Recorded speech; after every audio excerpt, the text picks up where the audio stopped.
আজকে পেরে নিয়ে আসলাম গাছ থেকে সজনে পাতা, আর টাটকা, দেখতে অনেক সুন্দর লাগছে। আসসালামু আলাইকুম এভরিওয়ান। আজকের রেসিপি আমাদের সজনে ভর্তা। তার জন্য সজনে পাতাগুলোকে ভালোভাবে ছাড়িয়ে নিয়ে আমি এখানে সিদ্ধ করে নিয়েছি সজনে পাতা। তারপরে ঠান্ডা হয়ে গেলে আমি একটা মিক্সিং বোলের মধ্যে এটাকে ব্লেন্ড করে নেব।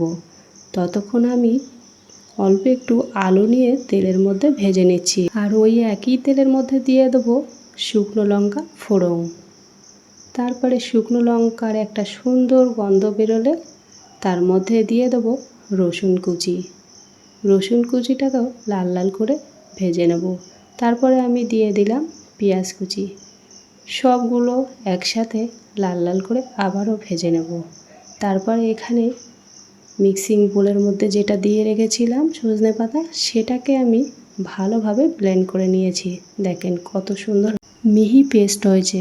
তারপরে কড়াইয়ের মধ্যে দিয়ে আমি ভালোভাবে এবারে এটাকে ভাজা ভাজা করে নেব, রসটা যাতে পুরোপুরি শুকিয়ে যায়।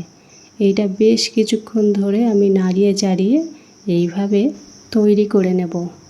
ততক্ষণ এটা হতে থাক। আর এদিকে দেখেন কাঁচা আমের মিষ্টি আচার বানিয়েছিলাম। দেখেন কত সুন্দর হয়েছে। এই মিষ্টি আচারের রেসিপি দেখতে হলে আমার চ্যানেলে দেওয়া আছে, আপনারা অবশ্যই দেখে নেবেন। আর ভালো লাগলে অবশ্যই লাইক শেয়ার করবেন, কমেন্ট করবেন। এই মিষ্টি আচারটা অনেক সুন্দর হয়েছিল, সবাই খেয়ে অনেক নাম করেছে। এখানে দেখেন আমার সজনে ভর্তাটা পুরোপুরি রেডি হয়ে গেছে।